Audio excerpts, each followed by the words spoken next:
Hi all, welcome to yet another episode of Dreamscapes. ചെറിയൊരു ബ്രേക്കിന് ശേഷമാണ് മൂവി റിവ്യൂ ആയിട്ട് വരുന്നത്. കാരണം ചില ജോലിപരമായ കാര്യങ്ങൾ കൊണ്ട് നാട്ടിൽ നിന്ന് ഞാനിപ്പോൾ റീലൊക്കേറ്റ് ചെയ്ത് അബുദാബിയിലാണ്. അപ്പോൾ ഇവിടെ വന്നിട്ടുള്ള എൻ്റെ ഫസ്റ്റ് മൂവി എക്സ്പീരിയൻസ് ആണ്. എമ്പുരാൻ വെച്ച് സ്റ്റാർട്ട് ചെയ്യണമെന്നാണ് വിചാരിച്ചത്. പക്ഷേ റിലീസ് ഡേറ്റിന് അന്ന് ടിക്കറ്റ് കിട്ടിയില്ല. അതുകൊണ്ട് ഇന്നലെ വീരധീര സൂര പാർട്ട് 2 കാണാമെന്ന് വിചാരിച്ചു. അങ്ങനെ നൂൺ ഷോ മാറ്റിക്കൊന്നും ടിക്കറ്റ് ബുക്കാവുന്നുണ്ടായിരുന്നില്ല. അപ്പോഴാണ് ആ ഫിലിമിൻ്റെ എന്തോ റിലീസ് ഇഷ്യൂ ഉണ്ടെന്ന് മനസ്സിലായത്. അതിനുശേഷം നൈറ്റ് 10:30 ഇവിടുത്തെ വോക്സ് മൂവീസിൽ ടിക്കറ്റ് ബുക്ക് ചെയ്തു, കണ്ടു. അടിപൊളി ഫിലിം, സൂപ്പർ കിടിലം.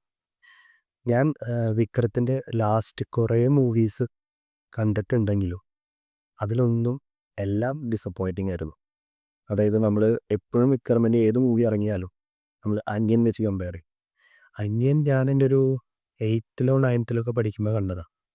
അത് കഴിഞ്ഞിട്ട് പിന്നെ ഒരുപാട് അങ്ങനത്തെ അമാനുഷികത ക്യാരക്ടേഴ്സുള്ള ഐ ഇറങ്ങി, ഇരുമുഖൻ ഇറങ്ങി, കോബ്ര ഇറങ്ങി.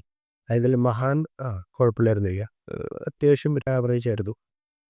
അത് കഴിഞ്ഞിട്ട് ഈ ഫിലിം അടിപൊളി.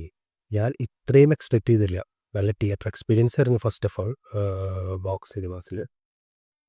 പിന്നെ ആ ഒരു ഇതിലെന്താ എനിക്ക് ഇഷ്ടപ്പെട്ടതെന്ന് വെച്ച് കഴിഞ്ഞാൽ, എപ്പോഴും വിക്രമിൻ്റെ മിക്ക മൂവീസ് എടുത്താലും വല്ല ഡബിൾ റോളായിരിക്കും, ഭയങ്കര അമാനുഷിക ക്യാരക്ടേഴ്സൊക്കെ കാണിച്ച് സാധാരണ കോളാക്കാറാണ് പതിവ്. പക്ഷെ ഇതിൽ വളരെ നോർമൽ ക്യാരക്ടർ, വളരെ ഡൗൺ ടു എർത്ത് പേഴ്സൺ, സാധാരണ ഒരു വില്ലേജ് ബോയ് ലുക്ക്, അമ്മ അത്യാവശ്യം ഒരു പവർഫുൾ ആയിട്ടുള്ള ഒരു ക്യാരക്ടർ, ഫാമിലിക്ക് ഒരുപാട് ഇമ്പോർട്ടൻസ് കൊടുക്കുന്ന, എന്ത് വന്നാലും ഫാമിലിയെ പ്രൊട്ടക്റ്റ് ചെയ്യുന്ന അങ്ങനത്തെ ഒരു അടിപൊളി ക്യാരക്ടർ. അതായത് നമുക്ക് നമ്മുടെ ലൈഫൊക്കെ ആയിട്ട് ഇമോഷണലി കണക്റ്റ് ആവുന്ന ഒരു മൂവിയാണ്. അതുകൊണ്ട് തന്നെയാണ് ഈ മൂവി ഒരുപാട് ഇഷ്ടപ്പെട്ടത്. പിന്നെ ഡയറക്ഷൻ പാർട്ട് പറയുകയാണെങ്കിൽ SU അരുൺകുമാറാണ് ഡയറക്ടർ. ആളുടെ മുന്നത്തെ ഞാൻ കണ്ടിട്ടുള്ള മൂവീസ് ഒന്ന് പയ്യനാർ പത്മിനി, എനിക്ക് ഒരുപാട് ഇഷ്ടപ്പെട്ട മൂവിയാണ്. അതൊരു ഫീൽ ഗുഡ് മൂവിയാണ്. അതിനുശേഷം പിന്നെ ഈ അടുത്തിറങ്ങിയ ചിത്തയും വളരെ സോഷ്യൽ റിലവൻ്റ് ആയിട്ടുള്ള ഒരു മെസ്സേജ് കൺവേ ചെയ്യുന്ന മൂവിയായിരുന്നു. അപ്പോൾ അദ്ദേഹത്തിന് ഒരു ഫിലിം നോക്കുമ്പോഴും ഓരോ ഡിഫറെൻറ്റ് ജോണറിൽ പെട്ട ഫിലിംസായിട്ട് എനിക്ക് തോന്നിയിട്ടുണ്ട്. ഇതിപ്പോൾ ഒരു ആക്ഷൻ ത്രില്ലർ ജോണറിൽ പെട്ടതാണ്, പക്ഷെ നല്ല രീതിയിൽ ആ ഡയറക്ഷൻ ക്യാരി ചെയ്തിട്ടുണ്ട്. ആ ഒരു സ്ക്രിപ്റ്റിനോട് 100% നീതി പുലർത്തി നല്ല അടിപൊളിയായിട്ട് ആ ഫിലിമിനെ ആൾ ഡയറക്റ്റ് ചെയ്തിട്ട് വെച്ചിട്ടുണ്ട്.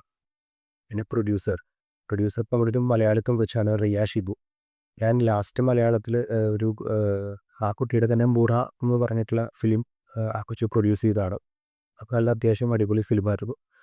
അത് കഴിഞ്ഞിട്ട് ഇത്രയും നല്ലൊരു ബിഗ് ക്യാൻവാസ്, അതായത് ബിഗ് കാസ്റ്റിംഗ് ഒക്കെയുള്ള ഫിലിം പ്രൊഡ്യൂസ് ചെയ്യാൻ, അതുപോലെ ഈ ഒരു മൂവി പ്രൊഡ്യൂസ് ചെയ്യാൻ ധൈര്യം കാണിച്ചതിന് ആ കുട്ടികൾ കൂടെ അപ്രീഷിയേറ്റ് ചെയ്യണം. കാരണം അതൊരു ഗുഡ് എഫേർട്ടായിരുന്നു. പിന്നെ കമ്മിങ് ടു ആക്ടേഴ്സ്, സുരാജിനും ഞാറുമൂട് അത്യാവശ്യം നല്ല രീതിയിൽ ക്യാരി ചെയ്തിട്ടുണ്ട് നല്ല കഥാപാത്രം. പിന്നെ എസ് ജെ സൂര്യ ആസ് യൂഷ്വൽ അല്ല. ആസ് യൂഷ്വൽ ചിലപ്പോൾ ഇത്തിരി ഒരു കോമഡി ബോഡി ലാംഗ്വേജ് ഒക്കെ പറഞ്ഞു വരാറുണ്ട് നല്ല ആക്ടിങ്ങിൽ. പക്ഷെ ഇത് അതൊക്കെ പിടിച്ച് ഒരുപാട് നല്ല രസമായിട്ട് ആ ഒരു പോലീസ് ഓഫീസറിൻ്റെ റോള് ക്യാരി ചെയ്തിട്ടുണ്ട്.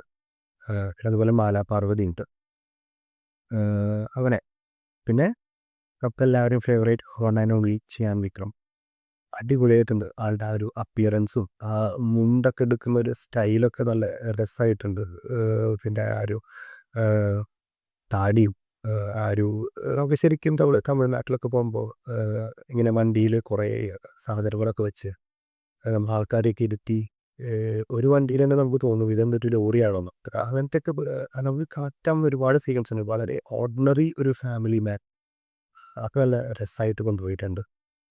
പിന്നെ നല്ല ത്രില്ലിങ് ഫാക്ടേഴ്സാണ്. നമ്മൾ കൈദിയൊക്കെ കാണുമ്പോൾ നമുക്കൊരു ത്രില്ലിങ് എലമെൻ്റ് കിട്ടില്ലേ. നമ്മുടെ കാർത്തി ഒരു സിമ്പിൾ റോള് ചെയ്തിട്ട് നമ്മളിങ്ങനെ ഓരോ സീൻ കഴിയുമ്പോഴും നമ്മളിങ്ങനെ ഞെട്ടിക്കൊണ്ട് വരുന്ന ആ ഒരു സംഭവം ഇതിലുണ്ട്. അത്ര രസമായിട്ട് ആ സ്റ്റോറി നറേറ്റ് ചെയ്ത് പോയിട്ടുണ്ട്. പിന്നെ background music director GV Prakash Kumar അടിപൊളിയായിട്ടുണ്ട്. നല്ല രസമുണ്ടായിരുന്നു. ഓരോ സീനിലും ആളുടെ ബാക്ക്ഗ്രൗണ്ട് മ്യൂസിക് ഇങ്ങനെ മിക്സ് ആവുമ്പോൾ നമുക്ക് ശരിക്കും നല്ല ഒരു ആ ഒരു സീനിന് ഭയങ്കര ലൈഫ് കിട്ടുന്ന പോലെ തോന്നും. എന്തായാലും ഓവറോൾ നല്ല അത്യാവശ്യം നല്ല പവർ പാക്ഡ് എൻ്റർടൈനറാണ്. നിങ്ങൾക്ക് ഈ ഒരു ഈദ് ഹോളിഡേയ്സിന് നിങ്ങൾക്ക് എല്ലാവർക്കും പോയി വാച്ച് ചെയ്യാവുന്ന നല്ലൊരു മൂവിയാണ്. ഡിസപ്പോയിൻറ്റഡ് ആവില്ല. എനിക്ക് തോന്നുന്നു എമ്പുരാൻ്റെ ഒരു ഹൈപ്പിൽ ഈ മൂവി കുറച്ച് എനിക്ക് എമ്പുരാൻ്റെ ടിക്കറ്റ് കിട്ടാത്ത ആൾക്കാരൊക്കെ ആയിരിക്കാം ചിലപ്പോൾ ഈ മൂവിക്ക് വന്നിട്ടുണ്ടാവുക. പക്ഷേ അവരൊക്കെ സാറ്റിസ്ഫൈഡ് ആയിട്ട് എനിക്ക് ഫേസിൽ തോന്നി. എനിക്കും ഫിലിം കഴിഞ്ഞപ്പോൾ ഒരുപാട് ഹാപ്പിയായി. തീരെ എക്സ്പെക്റ്റേഷൻ ഇല്ലാതെ പോയതുകൊണ്ടായിരിക്കാം.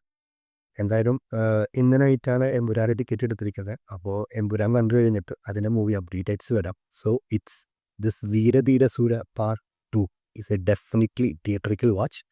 എല്ലാവരും എന്തായി പോയി കാണാം. നിങ്ങളുടെ അഭിപ്രായങ്ങൾ കമൻറ്റ് ബോക്സിൽ ഷെയർ ചെയ്യുക. വീഡിയോ ഇഷ്ടപ്പെട്ട ലൈക്ക് ചെയ്യുക. Thank you.